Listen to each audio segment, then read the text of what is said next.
Welcome to the Speaking Momentum. My name is Maya, and I am so happy you are here today. If you are watching this video right now, it means something very important. It means you want to speak English. Really speak it, not just read it, not just write it, not just understand a few words when someone talks to you. You want to actually open your mouth and speak clearly, confidently, naturally. And maybe you have been trying for a long time. Maybe you have studied English at school. Maybe you have watched videos, used apps, read books. But when someone speaks to you in English, something happens. Your heart beats fast, your mind goes blank. The words, they don't come out. Or maybe they come out slowly with many mistakes and you feel embarrassed. You feel like English is just too difficult, like fluency is only for other people, smart people, people who lived in America or England, people who started when they were children, but that is not true. And in this video, I am going to show you exactly why that is not true. I am going to take you through a complete journey, a 30-day journey, the same journey that thousands of English learners around the world have used to go from silence to speaking real, natural, confident English. This video is long. It is about 1 hour long. But I want you to watch every single minute because every chapter in this video holds something important, something that will change the way you think about learning English. Before we begin, I want you to do one thing, just one thing. Subscribe to the Speaking Momentum, click that subscribe button right now and turn on the notification bell because every week we publish new videos to help you speak English better, faster, and with more confidence. We are a community, a family of English learners from every country in the world. And I want you to be part of it. Are you ready? Let us begin. Chapter 1, the real reason you cannot speak English yet. Let me ask you a question. How long have you been studying English? 1 year? 3 years? 5 years? Maybe even 10 years. Most people who watch this video have been studying English for a long time. They know grammar rules, they know hundreds, maybe thousands of vocabulary words. They can read English articles and understand them. They can watch English movies with subtitles, but they cannot speak. Why? This is the most important question in English learning. And most teachers, most schools, most apps never answer it properly. The reason is this: you have been learning English, but you have not been practicing English. There is a very big difference between learning and practicing. When you learn English, you study, you sit in a classroom, you read a book, you watch a video, you listen to a teacher explain grammar, you memorize vocabulary lists, you take tests. All of this is learning, and learning is good. Learning gives you information, but learning does not give you a skill. Speaking English is not information. Speaking English is a skill. Think about swimming. If I give you a book about swimming, you will know a lot about swimming. You will know the different styles, the freestyle stroke, the breaststroke, the backstroke. You will understand the theory of how your arms should move, how your legs should kick, how you should breathe. But when you jump into the water, you will sink. Because reading about swimming does not make you a swimmer. Only swimming makes you a swimmer. English is exactly the same. Reading about English does not make you a speaker. Only speaking makes you a speaker. Now, here is something very important I want you to understand. This is not your fault. The education system in most countries teaches English as a subject. Like mathematics, like history, they teach you rules, they give you tests, they grade you on your grammar. But language is not a subject. Language is a tool, and tools are for using, not for studying. When a child learns to speak their first language, they do not study grammar, they do not memorize vocabulary lists. They listen, they repeat, they make mistakes, they try again, and slowly, naturally, the language grows inside them. And here is something beautiful about this. Every single person on this planet learned to speak at least one language this way, including you. You learned to speak your native language without a single grammar lesson, without a textbook, without a test. You can do the same with English, but first you need to understand the second big reason why you cannot speak English yet. And this reason is even more powerful than the first one. Fear. Fear is the #1 killer of English fluency, not grammar, not vocabulary, not pronunciation. Fear. When you speak English and you make a mistake, what happens inside you? You feel embarrassed. You think people are judging you. You think they are laughing at you in their mind. You feel stupid. And so the next time someone speaks to you in English, you stay quiet, or you say very little, or you switch back to your native language. And every time you do this, English becomes a little bit harder because language lives in use. When you use language, it grows stronger. When you stay silent, it stays weak. So the problem is not your brain. The problem is not that you are a bad language learner. The problem is that you have been learning without speaking, and the fear of making mistakes has been keeping you silent. In this video, I am going to help you solve both of these problems. I am going to show you how to practice speaking, not just study, and I am going to help you understand that mistakes are not the enemy. Mistakes are the way. Every mistake you make in English is proof that you are trying. And every person who speaks English well today made thousands and thousands of mistakes to get there. Let me tell you something. When I was learning English, I was so afraid of speaking that I would pretend I did not hear people. If someone spoke to me in English on the street, I would look away, I would walk faster, because I was terrified of opening my mouth and making a mistake. But one day I decided something. I decided that embarrassment was temporary, but silence was permanent. Every day I stayed silent was a day I did not improve. Every day I chose to speak even badly was a day I got better. That was the moment my English changed. And your moment can be right now, today, while you are watching this video. Let us move to chapter 2. Chapter 2, stop translating, start thinking in English. Tell me if this sounds familiar. Someone speaks to you in English. Maybe they say something like, "What do you do for a living?" A simple question, but in your mind, a whole process begins. First, you translate the English into your native language. You think, okay, what did they say? What does for a living mean? Oh, they want to know my job. Then you think of your answer in your native language. Maybe you think, I am a teacher. But then you need to translate that back into English. How do I say that in English? I am a, what is the word? Teacher, yes. I am a teacher. By the time you say those 4 words, several seconds have passed. The conversation feels awkward. You feel slow. You feel stupid. Even though you are not stupid, you were just thinking in 2 languages at the same time. This is called translation. And translation is the enemy of fluency. Every fluent English speaker has one thing in common. They do not translate. They think directly in English. When someone asks them, "What do you do for a living?" they do not go through a translation process.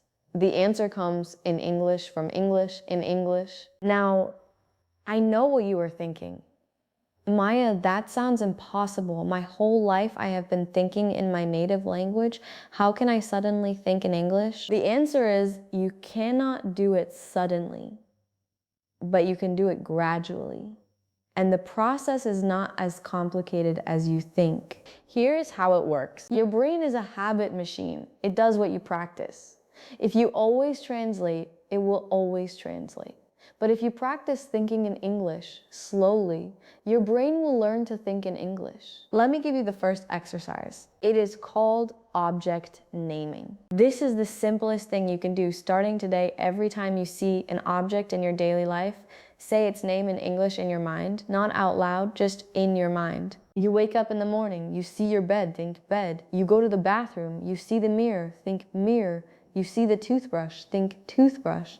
You walk to the kitchen, you see the refrigerator, think refrigerator. This is the beginning of thinking in English. You are teaching your brain to connect the real world directly to English words, without going through your native language first. It sounds too simple, I know, but do not underestimate it. After 1 week of this exercise, you will notice something interesting.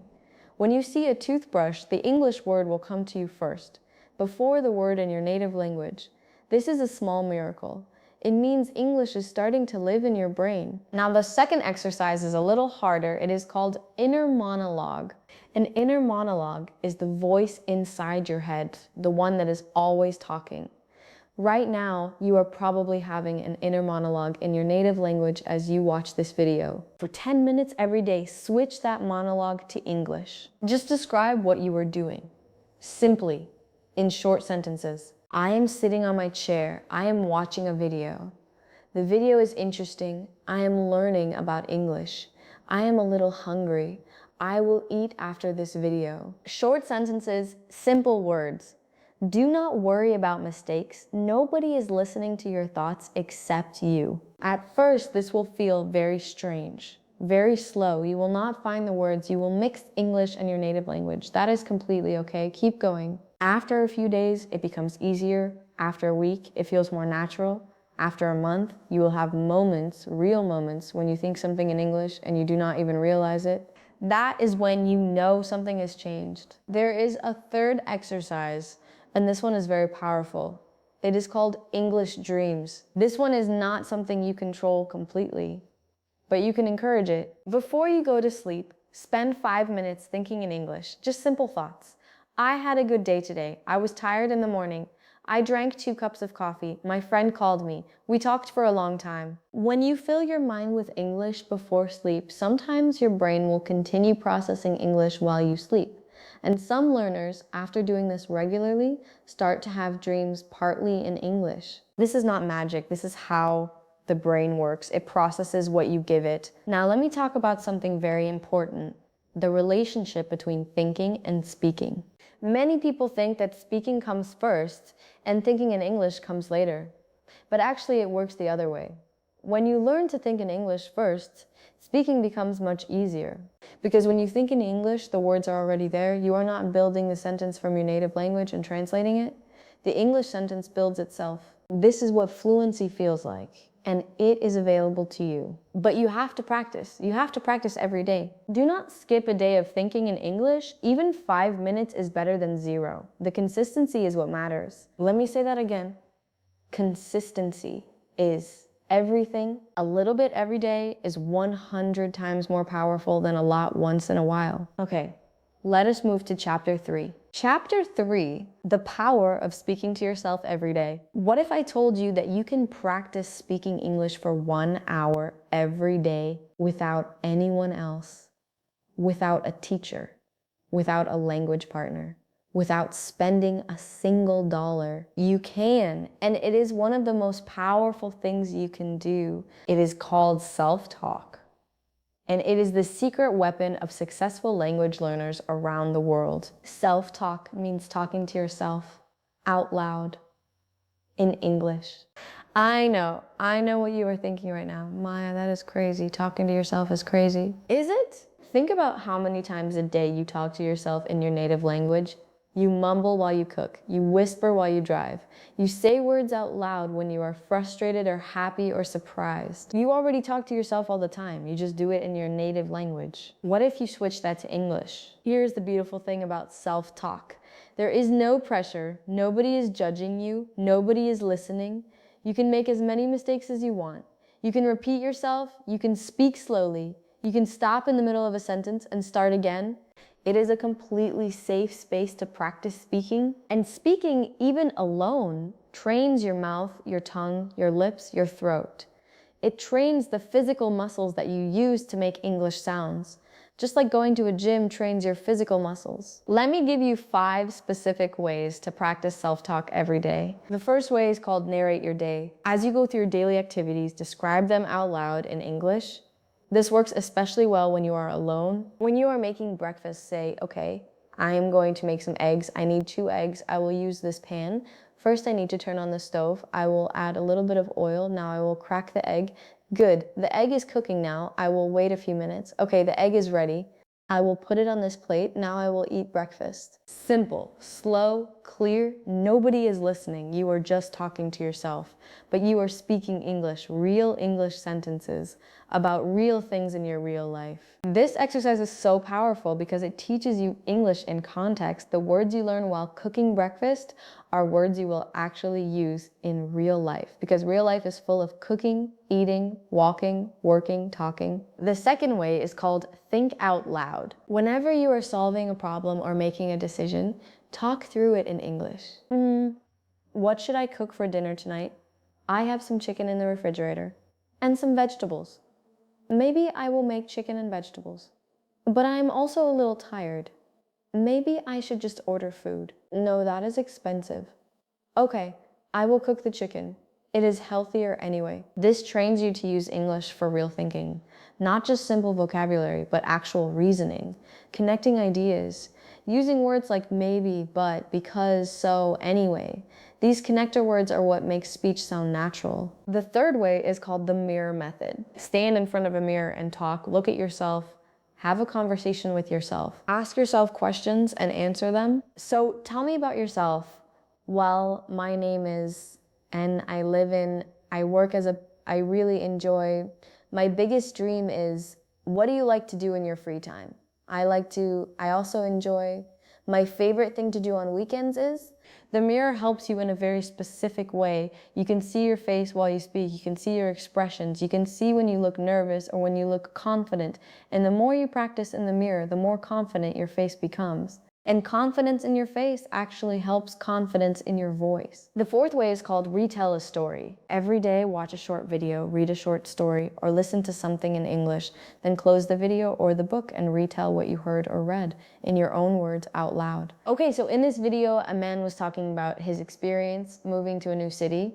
He said that the first month was very hard. He did not know anyone, he was lonely, but then he started going to a community center and he met some people. He said that joining a group was the best thing he did, and now, 2 years later, he has many good friends and he loves the city. This exercise trains so many skills at once: listening, memory, vocabulary, speaking, organizing your thoughts, all at the same time. The fifth way is called role play. Imagine you are in a specific situation, a job interview, a restaurant, a doctor's office, a shop, and play both parts. Good morning. Do you have a table for two? Yes, of course. Right this way.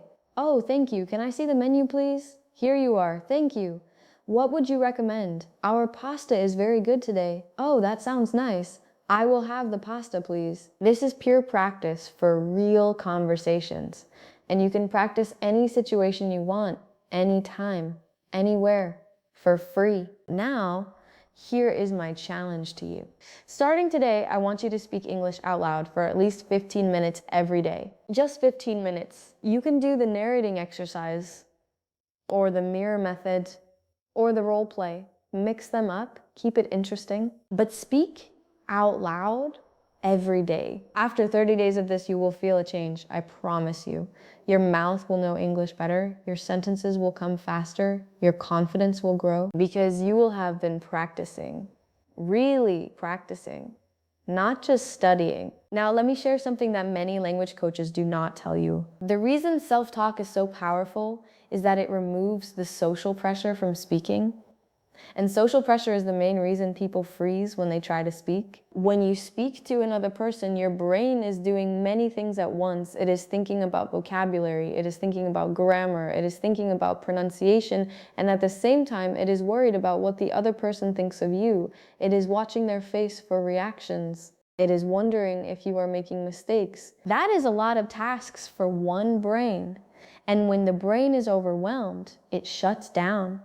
Words stop coming. But when you practice self-talk, you remove all the social pressure. There is nobody watching. There is nobody judging. The only task your brain has is to find the English words. And over time, finding English words becomes easier. It becomes faster. It becomes more automatic. So by the time you are in a real conversation with a real person, your brain is already trained. It already knows how to find words quickly. And now, even with the social pressure, it can handle it. This is why self-talk is not just a practice exercise. It is training, deep training for the real thing. Also, I want to give you a very important tip about self-talk. Do not be strict with yourself. If you are narrating your morning routine and you forget the word for something, do not stop and look it up immediately. Just describe it. I am putting this white thing on my face, the cleaning thing, for my skin. Keep going after your practice. Then look up the word face wash or cleanser. And the next day you will use it. I am washing my face with a face wash. This approach keeps the speaking flowing. It trains you to work around gaps in your vocabulary, which is exactly what you need to do in real conversation. Because in real conversation, you cannot stop and use a dictionary. You have to keep going. And self-talk trains you to do exactly that. Let us go to chapter 4. Chapter 4, the vocabulary that actually matters. Let me tell you something that might surprise you. You do not need to know 10,000 words to speak English fluently. You do not need 5,000 words either. Research shows that the 1,000 most common English words cover about 85% of everyday conversation. Read that again, 1,000 words. 85% of conversation. And the 3,000 most common English words cover about 95%. This is incredible news because 3,000 words is not that many. Most English learners already know many of these words. They just do not use them well. So the question is not, how do I learn more words? The question is, how do I use the words I already know more effectively? And the answer is, you learn vocabulary in context. Most language learners study vocabulary with flashcards or lists. They see a word, they see its translation, they memorize it, but when they need to use that word in conversation, they forget it, or they use it in the wrong situation. Why? Because a word is not just a definition. A word is a pattern. A word has rhythm, it has feelings attached to it, it has situations where it belongs. Let me give you an example. Take the word actually. If I show you actually on a flashcard, you might memorize it as in reality or in fact. That is a definition. But in conversation, actually is used in a very specific way. It often softens a correction. Actually, the meeting is on Thursday, not Friday. Actually, I think you might be right. Actually, I prefer coffee. You learn the real feeling of actually, not from a definition, but from hearing it used many times in real conversations. This is why context is everything. Here is how to learn vocabulary in context. Step 1, watch and listen to real English, not just slow, simplified English made for learners. Real English. Movies, podcasts, YouTube videos, TV shows. Yes, at first it will be hard. You will not understand everything. That is okay. Do not try to understand everything. Step 2, when you hear a word you do not know, write it down, just the word and the sentence you heard it in. For example, she was completely exhausted after the meeting. Exhausted. Write down the full sentence, not just the word. Step 3, look up the meaning, but also look for 2 or 3 more examples of how the word is used. Step 4, say the word out loud several times in sentences. I am exhausted. That meeting was exhausting. I feel completely exhausted today. Step 5, use the word in your self-talk practice that day. This is how vocabulary becomes real, not from a flashcard, but from hearing it, writing it, understanding it in context, and then using it yourself. Now, let me tell you which words matter most. There are certain categories of vocabulary that will give you the most power in conversation. The first category is what I call connection words. These are words that connect your ideas. Words like because, so, but, although, however, also, as well as, in addition, for example, on the other hand, therefore, even though. These words are the glue of English conversation. Without them, your sentences sound like separate pieces. With them, your speech flows naturally. I love coffee, but I cannot drink it in the evening because it keeps me awake. However, in the morning, it is perfect. Do you hear how those connection words make the speech flow? Practice using them every day. The second category is everyday verb phrases. Not just simple verbs like go, or eat, or work, but verb phrases, combinations that native speakers use constantly. Words like figure out, give up, look forward to, come up with, get along with, take care of, end up, turn out, bring up, run out of. These are called phrasal verbs and idioms, and they are absolutely everywhere in real English conversation. I finally figured out the problem. Please don't give up. I'm really looking forward to the weekend. We ran out of time. If you learn 20 to 30 of the most common phrasal verbs, you will understand so much more of what native speakers say. The third category is feeling and opinion words. These are the words you need to express yourself, to say how you feel, what you think, what you believe. Words like honestly, personally, I feel like, I think, I believe. In my opinion, I am not sure. I suppose it seems like I would rather, honestly, I think that is a great idea. Personally, I prefer smaller cities. I tend to wake up early on weekdays. These phrases make you sound natural and thoughtful.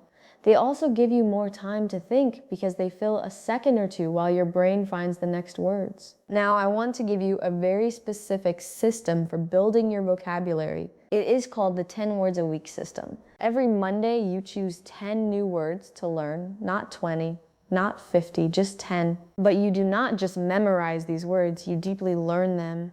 You find them used in real sentences. You write your own sentences with them. You say them out loud. You use them in your self-talk. And most importantly, you try to use them when you speak to someone during that week. After 1 year, you will have learned over 500 new words deeply. And you will actually remember them because you did not just memorize them, you used them. That is the difference. Let us continue to chapter 5. Chapter 5, how to sound natural, rhythm, stress, and flow. Here is something that most English learners never think about. English does not just have words. English has music. Every language has its own music, its own rhythm, its own melody. And when you learn the music of a language, you start to sound much more natural, even if your grammar is not perfect. Let me explain what I mean. In English, not every word is given the same weight. Some words are stressed, some words are not. When a word is stressed, it means it is said louder, a little slower, and with more energy. When a word is not stressed, it is said quickly and softly, sometimes almost swallowed. This is called word stress, and it is one of the most important parts of sounding natural in English. Let me give you an example. The word photograph. Say it with me, photograph. The stress is on the first part, photograph, not photograph, not photograph, photograph. Now the word photographer, say it, photographer. The stress moved. Now it is on the second part, photographer. And photographic, photographic. Same root word, 3 completely different stress patterns. This is why stress matters so much. If you put the stress in the wrong place, native speakers may not understand you.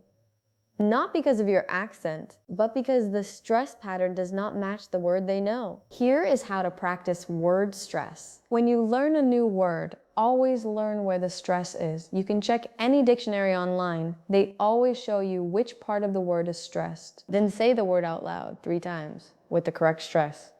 Exaggerate it a little. Photograph. Photograph. Photograph. Exaggerating helps your mouth and your brain remember the pattern. Now let me talk about sentence stress. In a sentence, not every word is stressed either. Content words are usually stressed. Function words are usually not. Content words are the words that carry meaning. Nouns, main verbs, adjectives, adverbs. Function words are the small grammatical words a, the, is, are, was, were, to, for, of, and, but. Let me show you with an example. I want to go to the store. Stressed, want, go, store. The words I, to, and the are said quickly and softly. I want to go to the store. Say it out loud. Feel the rhythm. Now this rhythm is important because it is the heartbeat of English. When you get this rhythm right, you sound much more natural, even if some of your words are simple or your grammar is not perfect. Now let me talk about connected speech. In real English conversation, words do not sound the same as when you say them separately. They connect to each other, they blend together. For example, what do you want is written as 4 separate words. But in natural speech, it sounds like, what do I want? Did you eat? Sounds like, jeet. I don't know sounds like, I don't know. These are called reductions and connected speech. And if you have never learned about them, they are probably the reason why native speakers sound too fast to you. They are not speaking faster. They are connecting their words, and you can learn to do this too. Here is a simple practice. Take a sentence, say it clearly and separately first. What are you doing? Now blend the words together. What are you doing? Do this with common phrases every day. Here are some to start with. What do you mean becomes, what do you mean? Are you okay becomes, you okay? I am going to becomes, I'm gonna. I have to becomes, I have to. Want to becomes wanna. Going to becomes gonna. Have to becomes hafta. Let me becomes lemme. Now, this does not mean you have to speak this way all the time. In formal situations, clear pronunciation is better, but understanding these patterns will help you understand native speakers much, much better. And when you use them naturally in casual conversation, you will sound like you have been speaking English for years. Let me also talk about intonation. Intonation is the rise and fall of your voice. In English, when you ask a yes or no question, your voice usually goes up at the end. Are you coming? Voice goes up. When you make a statement, your voice usually goes down at the end. I am coming. Voice goes down. When you list things, your voice goes up on each item and down on the last one. I need to buy eggs, milk, bread, and butter. Up, up, up, down. These intonation patterns are things that most learners have never been taught. But they are the things that make English sound like English. Practice them. Exaggerate them at first. Record yourself and listen back. Compare with native speakers. The music of English is learnable, and once you learn it, people will enjoy listening to you because your English will have life, it will have energy, it will sound real. Let us go to Chapter 6. Chapter 6, Training Your Ear, How to Listen Like a Native. Here's a question I want you to think about. What percentage of communication is listening? Many people say 50%. Others say 60 or 70. The real answer is a lot. Listening is a huge part of communication, probably bigger than speaking. If you cannot listen well, you cannot have a real conversation. Because a conversation is not just speaking, it is speaking and listening and understanding and responding. So listening is not a passive skill. Listening is an active, powerful skill. And just like speaking, it can be trained. Most learners focus almost completely on speaking. They want to talk more, but they forget that every time they listen well, they are also learning to speak better. Because you can only reproduce what you have heard. Let me explain this with a simple example. If you have never heard the word entrepreneur, you will never say it naturally. But if you have heard it 100 times in 100 different sentences from 100 different people, it will come out of your mouth naturally when you need it. Listening fills your brain with the raw material for speaking. So how do you train your listening? Let me give you the system I recommend. It is called layered listening. Layer 1 is called pleasure listening. This is when you listen to English without pressure, without trying to understand every word, without pausing or rewinding. Just listen and enjoy. Find something you genuinely like. A YouTube channel about cooking, a podcast about sports, a documentary about nature, a drama series, something you would enjoy even in your own language. Listen for 15 to 20 minutes every day. Do not worry about what you miss. Just absorb the language, the rhythm, the sounds, the flow. Your brain is processing more than you think. Even when you do not understand the words, you are learning the music of English. Layer 2 is called active listening. Now you listen more carefully. You choose a short section, maybe 1 to 3 minutes long, and you listen to it several times. First time, just listen. Get the general idea. Second time, listen and try to catch the keywords and phrases. Third time, listen and notice how the speaker connects their ideas. Fourth time, listen and pay attention to the rhythm and intonation. This kind of focused, repeated listening is very powerful, and it builds your ability to understand English in real time. Layer 3 is called shadow listening. Shadowing is when you repeat what you hear immediately as you hear it, like an echo. You are literally shadowing the speaker. Find a short audio or video clip, one with a speaker who speaks at a pace you can mostly follow. Play it. And as the speaker speaks, you speak at the same time. You try to copy not just the words, but the rhythm, the stress, the intonation, the speed. At first, you will fall behind. You will miss words. That is fine. Keep going. Keep shadowing. Shadowing is one of the most powerful language learning techniques in the world. It trains your listening and speaking at the same time, and it is especially powerful for intonation and connected speech because you have to copy exactly what you hear. Many professional interpreters use shadowing to train, and you can use it too. Start with just 5 minutes of shadowing every day. After 2 weeks, you will notice a real difference in how natural your English sounds. Layer 4 is called transcription. This is the hardest layer, but also very rewarding. Choose a very short audio clip, 30 seconds to 1 minute. Listen to it. Then try to write down every word you hear, every single word. Then compare what you wrote with the actual transcript or subtitles. See where you made mistakes? Were there words you could not hear?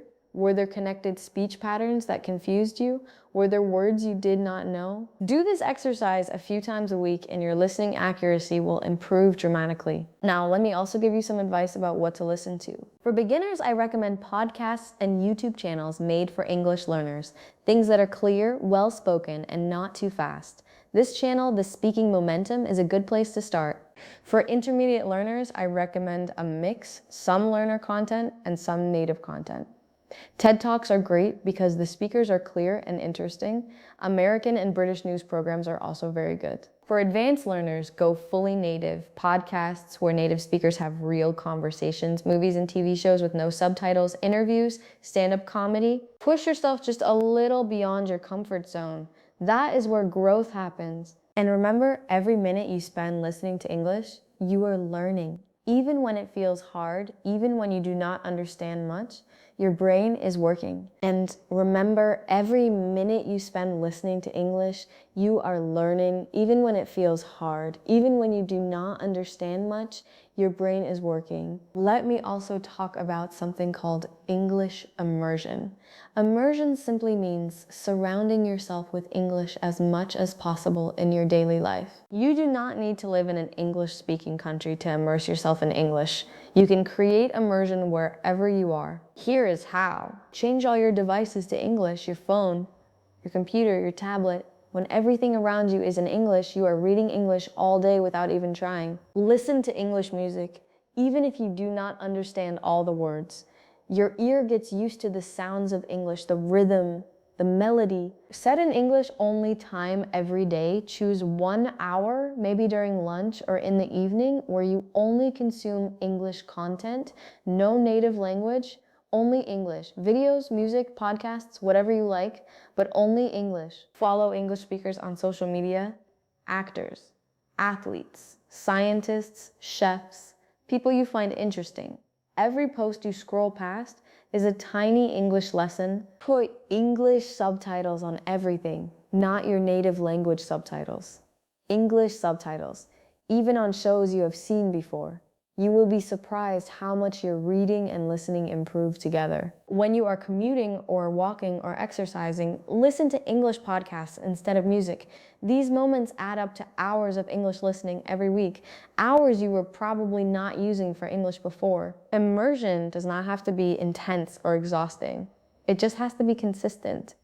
Little bits of English all day long, every day. Over time, English stops feeling like a foreign language. It starts feeling familiar, like something you have known for a long time, because you have been listening to it every day. Be patient with yourself and keep listening. Let us move to chapter 7. Chapter 7, the grammar you actually need and what you do not. I have a confession to make. In all my years of studying English, grammar was the thing I feared most. All those rules, all those exceptions, all that confusing terminology, past perfect continuous, subjunctive mood, the passive voice. And yet, the native English speakers I knew made grammar mistakes all the time. They would say things that broke the rules, and nobody cared. They were still understood perfectly. So what is the truth about grammar? Here is the truth. Grammar is important.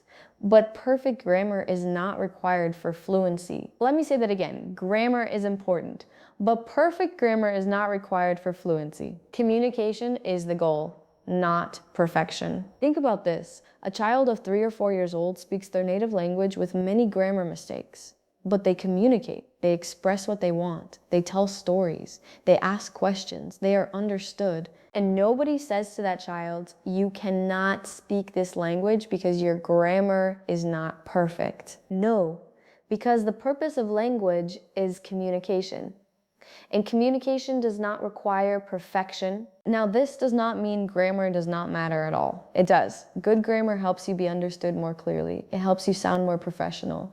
It reduces confusion. But the mistake most learners make is spending all their time studying grammar and no time practicing speaking. And so they know the rules but cannot use them. What I recommend is this. Learn the most important grammar patterns first, the ones you need for everyday conversation, and practice them until they feel automatic, until you do not have to think about them. Here are the 5 most important grammar areas for English conversation. Number 1, present simple and present continuous. Present simple, things you do regularly.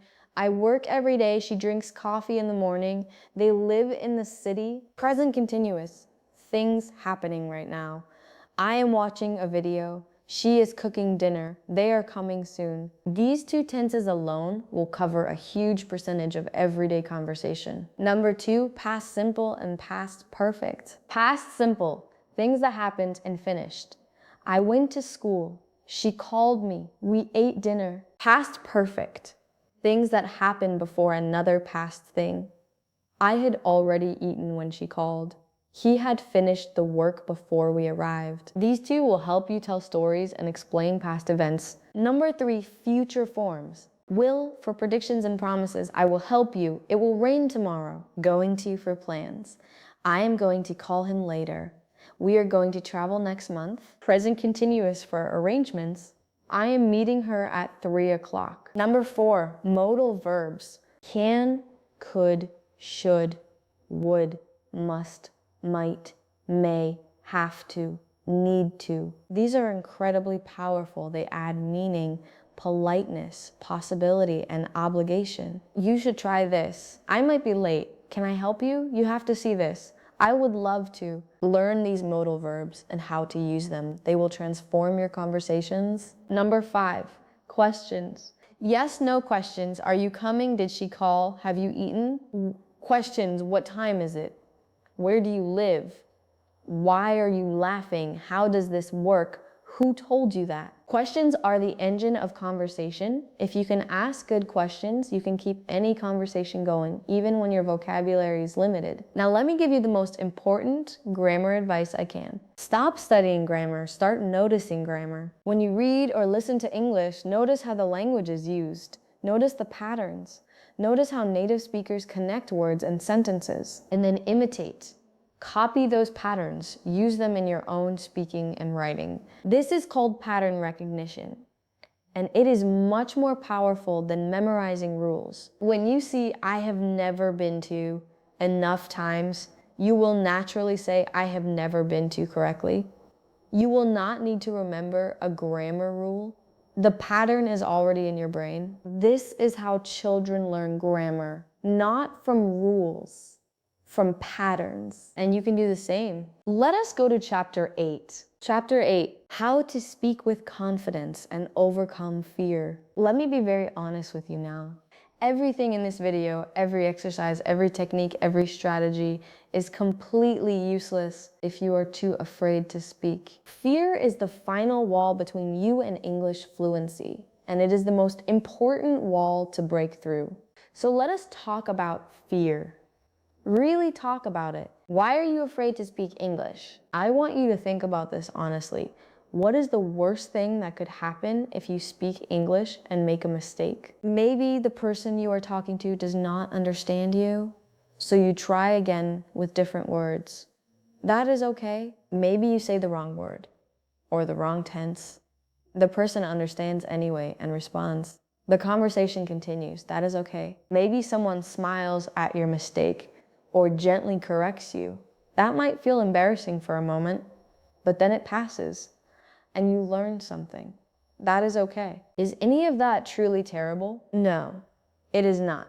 The fear you feel is not based on a real danger. You are not going to be hurt if you make a mistake in English. You are not going to lose anything important.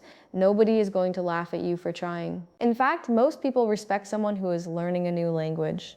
Most native speakers are patient and kind when they speak to someone learning their language. The fear is not real. It is a feeling created by your mind. And feelings, unlike facts, can be changed. Here is how. The first step is to change your definition of failure. Right now, many learners think, if I make a mistake, I failed. Change that thought to, every mistake is information. Every mistake shows me what to practice next. Mistakes are not failures. Mistakes are feedback. The best language learners in the world make more mistakes than the poor ones because they speak more, they try more, and every time they try, they learn. The second step is to start very small. Do not begin by trying to have a full conversation in English with a native speaker. Start smaller. Say hello to someone in English. Just hello. Answer a simple question. Yes. No. Thank you. I think so. Order something at a coffee shop in English. Send a short message in English to someone online. Every small act of speaking English in public builds your confidence. Like adding coins to a jar, one by one the jar fills up, and one day you will look at the jar and realize, I am ready. The third step is to borrow confidence. What does this mean? It means acting as if you are confident even when you do not feel it. Stand tall, breathe slowly, make eye contact, speak a little more slowly than you think you should, and smile. When your body acts confident, your mind follows. This is not acting fake. This is using your body to help your mind. Research in psychology shows that our physical state affects our emotional state. When you stand tall and breathe slowly, your brain actually produces fewer stress chemicals. You feel calmer. And when you feel calmer, you speak better. Try it. Before your next English conversation, take 3 deep breaths, stand up straight, smile, and then speak. The fourth step is to prepare. Confidence is easier when you are prepared. Think about the conversations you have regularly, at work, at the shop, with your neighbors, with your children's teacher. What do you usually talk about? What questions do you usually get asked? Write down those situations and prepare your answers. Practice them, not to memorize them perfectly, but to become comfortable with them. When a situation is familiar, you feel more confident because you have been there before, even if only in your practice. The fifth step is to celebrate your courage. Every time you speak English, even for 30 seconds, you did something brave, something most people are too afraid to do. Celebrate that. Tell yourself, I did that. I spoke English today. I am getting better. This positive self-talk is not silly. It is science. When you reward yourself emotionally for a behavior, you are more likely to repeat that behavior. So celebrate every single time, because every time you speak English, you are making progress, even if you cannot see it, even if it felt hard, even if you made mistakes. You spoke.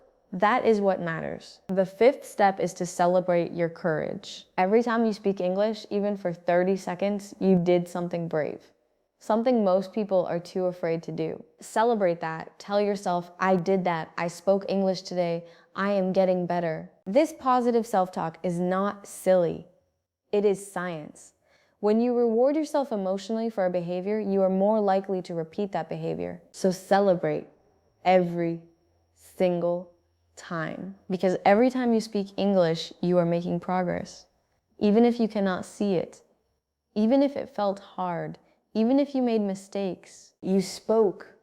That is what matters. Now, I want to share something with you that changed my own journey completely, and I think it will change yours too. It is this: stop comparing your speaking to native speakers. This sounds simple, but it is harder than it sounds. Especially in the age of YouTube and social media, where you see perfectly fluent, confident English speakers all day long. When you compare yourself to them, you feel far behind, you feel inadequate, you feel like you will never get there. But that comparison is unfair, and it is wrong. You are not competing with native speakers, you are competing with who you were yesterday. The only question that matters is, am I better today than I was last week? And if you are practicing every day, the answer is always yes. Even if the improvement is tiny, even if you cannot see it, it is happening. Language progress is often invisible in the short term and obvious in the long term. You practice for a week and you feel like nothing has changed. You practice for a month and you notice small differences. You practice for 3 months and people around you notice the difference. You practice for a year and you look back at where you started and you cannot believe how far you have come. This is the nature of skill development. It is gradual, it is invisible day by day, and then one day it is undeniable. Trust the process. Keep going. And one more thing about confidence, I want you to think about a person you know or someone you have seen who speaks with great confidence, maybe in your native language, maybe in a presentation, maybe a teacher or a leader. What makes them sound confident? It is not that they never make mistakes. Everyone makes mistakes. It is not that they know every word. Nobody knows every word. What makes them sound confident is how they handle themselves when things go wrong. When they forget a word, they pause, smile, and find another way to say it. When they make a mistake, they correct it calmly and move on. When they do not understand something, they ask politely without panic. Confidence is not the absence of difficulty. Confidence is the ability to handle difficulty gracefully.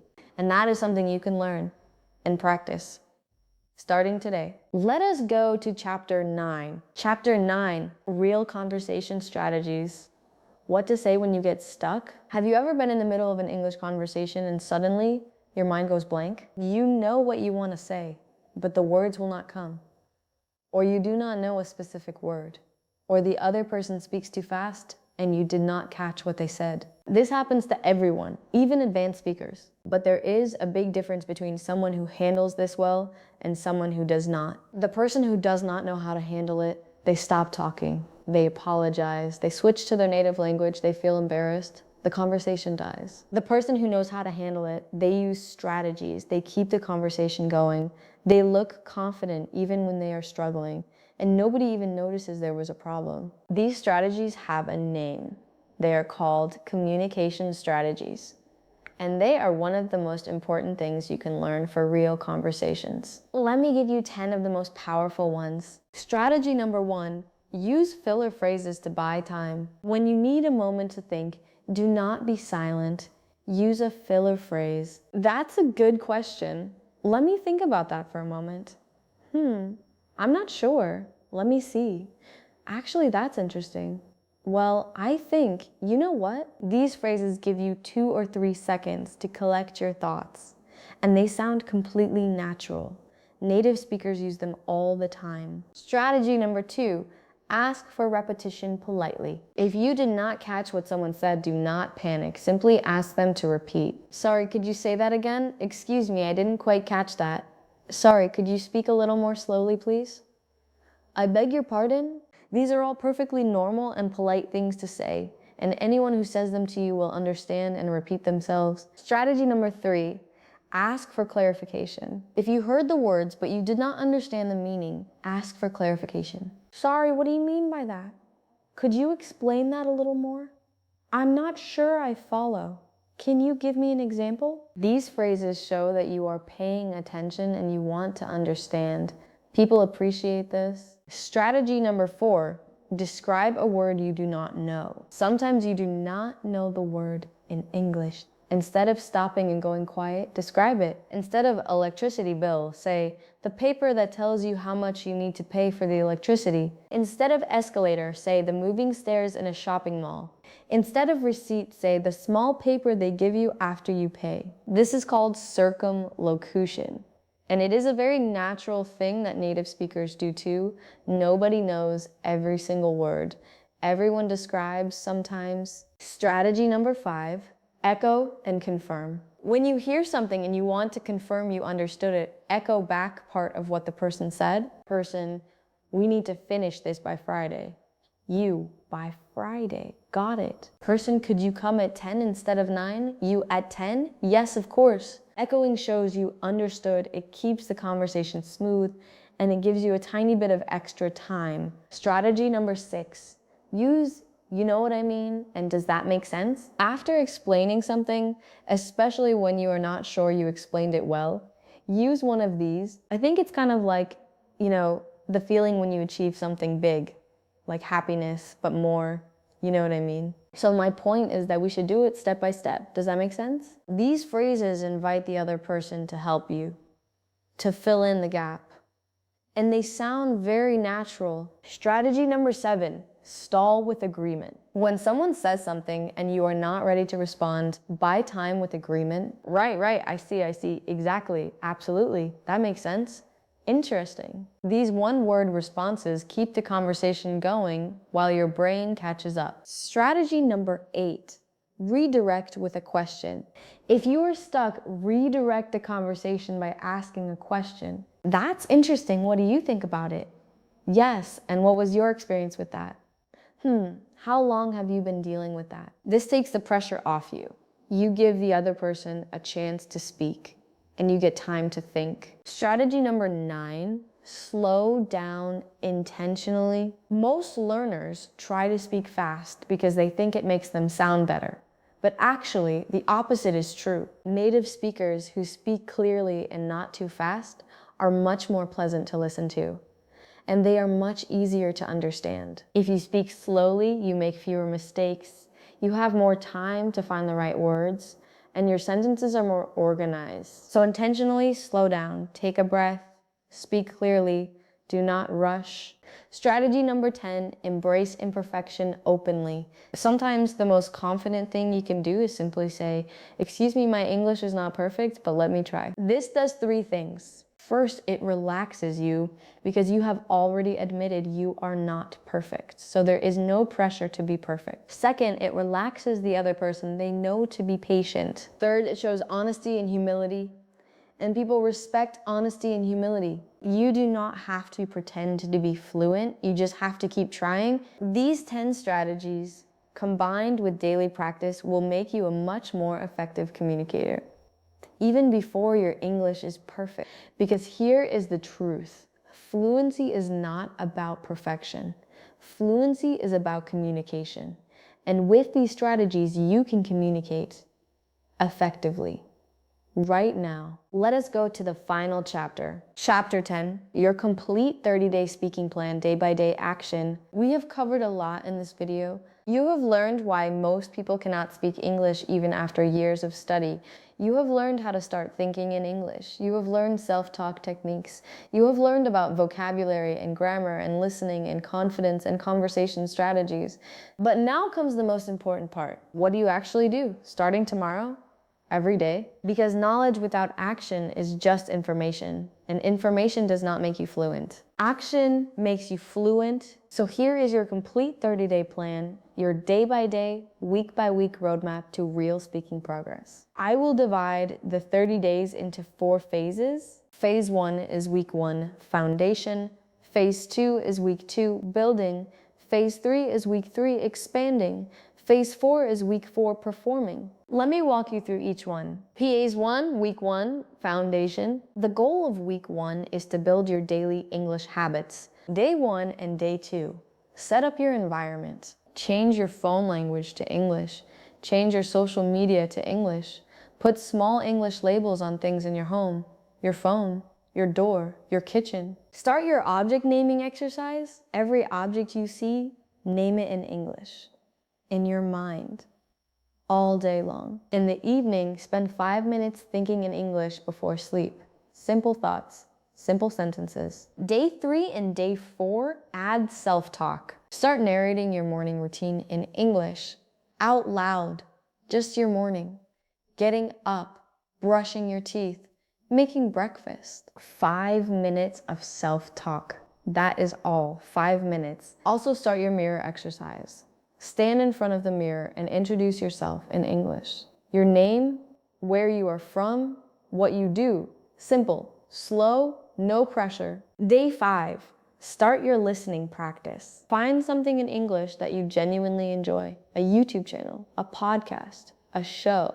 Spend 15 minutes just listening for pleasure. No pressure, no analysis, just listen. Day 6, add vocabulary learning. Choose your first 10 words for the week. Use the method from chapter 4. Find them in context. Write sentences, say them out loud. Day 7, review and rest. Look back at the week. What felt easy? What felt hard? Write a few sentences in English about your week, just for yourself. And rest. Your brain needs time to process everything you have learned. Phase 2, week 2, building. The goal of week 2 is to expand your practice and add structure. Each day in week 2, do the following. Morning, 10 minutes of self-talk while you get ready.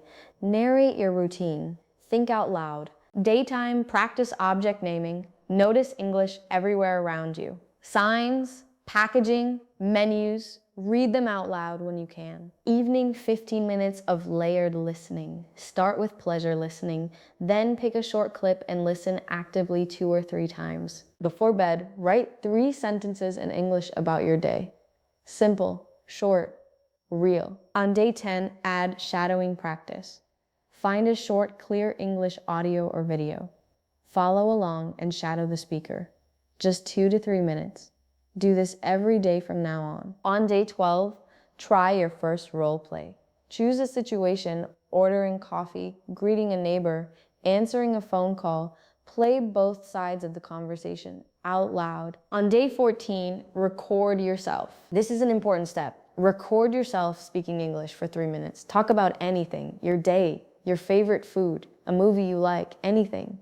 Then listen back. Yes, I know, listening to yourself is uncomfortable. Most people hate it, but it is incredibly valuable because you will hear things you never noticed before, sounds you produce incorrectly, rhythm patterns you need to work on, words you use too often. Listen without judgment. Just notice, make notes, and keep going. Phase 3, week 3, expanding. The goal of week 3 is to take your speaking beyond your own room. Day 15 to day 17, write in English every day, comments on YouTube videos in English, posts on social media in English, messages to friends in English if possible. Writing helps speaking because it forces you to produce English, to organize your thoughts in English, to look for words in English, and all of this feeds directly into your speaking. Day 18, have your first real English conversation. I know, this is the scary one, but remember what we talked about in chapter 8. Start small. Join an online community of English learners. Hello Talk, Tandem, Reddit's English learning groups. There are millions of people who want to practice English, just like you. Send someone a message, say hello, ask a simple question, have a short text conversation. That is your first real conversation. Be proud of it. Day 19 and day 20, listen to something completely native. No simplification, a real podcast, a real conversation, a real movie scene without subtitles. It will be hard. You will not understand everything, but push through. Try. Notice how much you do understand. It is probably more than you think. Day 21, record yourself again. Compare with your recording from day 14. You will hear a difference, I promise you. 7 days of consistent practice creates real audible change. And when you hear that change, it will motivate you to keep going. Phase 4, week 4, performing. The goal of week 4 is to prove to yourself that you can do this, really do this. Day 22 to day 25, have a real voice conversation in English. Maybe a video call with a language partner from your online community. Maybe a short phone call. Maybe a conversation with someone in your city who speaks English. Use all the conversation strategies from chapter 9. Filler phrases, requests for repetition, circumlocution, slowing down. You will feel nervous. That is okay. Do it anyway. After the conversation, write down 3 things. What went well? What was hard? And one thing you want to work on next. Day 26 and day 27, teach something in English. This is one of the most powerful exercises there is. Teaching forces you to organize your knowledge and explain it clearly. You do not need a student. Just talk to your phone camera. Teach something simple. How to make your favorite food, how to get from one place to another, how your job works, how to do something you know well. Speak in English, record it. You now have a teaching video in English. Even if you never share it, you have proven to yourself that you can explain things in English. Day 28 and day 29, reflect on your 30 days. Write about your journey in English as much as you can. Where did you start? What was hardest? What surprised you? What changed? Compare yourself now to yourself on day 1. You are different. I promise you, you are more confident, you have more vocabulary, Your brain moves more quickly in English. Your fear is smaller. This reflection is not just for looking back, it is for looking forward. Because now you know what works for you, and you can keep going. Day 30, set your next goal. 30 days is just the beginning. It is a powerful beginning, but it is a beginning. Now you need to set your next goal, your next 30 days, your next milestone. Maybe your goal is to have a 5-minute conversation in English by the end of the next month. Maybe it is to watch a full movie in English without subtitles. Maybe it is to give a 2-minute presentation in English. Whatever it is, write it down, make it specific, make it measurable, and keep your habits going, because the most powerful thing you have now is momentum. The speaking momentum. You have started moving. And objects in motion stay in motion. Do not stop. We have come to the end of this video, but we have come to the beginning of your journey. I want to say something to you from my heart. Learning to speak English is not easy. There will be hard days, days when the words do not come, days when you feel stupid or embarrassed, days when you wonder if you will ever really be fluent. On those days, I want you to remember something. Every single person who speaks English fluently today was once exactly where you are right now. Unable to find the words, afraid to make mistakes, wondering if it was possible. But they kept going. They practiced, they made mistakes, they were embarrassed, and they kept going anyway. And one day, the language opened, like a door that had been stuck, and suddenly it swings free. That day is coming for you. I know it. Because you are here, you are watching, you are trying. You are already doing what most people never do. Most people say, I want to speak English, and they never start. You started right now, today. You watched this entire video, you listened, you learned. That is the difference between people who stay stuck and people who make progress. You are a person who makes progress. Before you go, I want to remind you of your daily practice.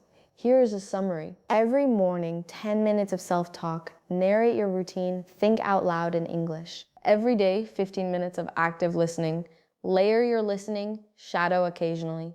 Every day, use English in your environment, your phone, your labels, your inner monologue. Every week, learn 10 new words deeply, in context, with sentences, with self-talk. Every week, have at least one English conversation online, in person, on video call. Every month, record yourself and compare. See your progress, celebrate it. This is your momentum. And once you have momentum, nobody can stop you. Thank you for being here today. Thank you for trusting the speaking momentum with your English journey. If this video helped you, please give it a like. It means the world to this channel, and it helps more people like you find us. Leave a comment below and tell me which chapter was most helpful for you. I read every comment, and I love hearing from our community. Subscribe if you have not already, and share this video with someone you know who wants to speak better English. Because the greatest gift you can give is the gift of language. This is Maya from the Speaking Momentum. Keep speaking, keep growing, and remember, every word you say in English is a step forward. And you are already moving. See you in the next video.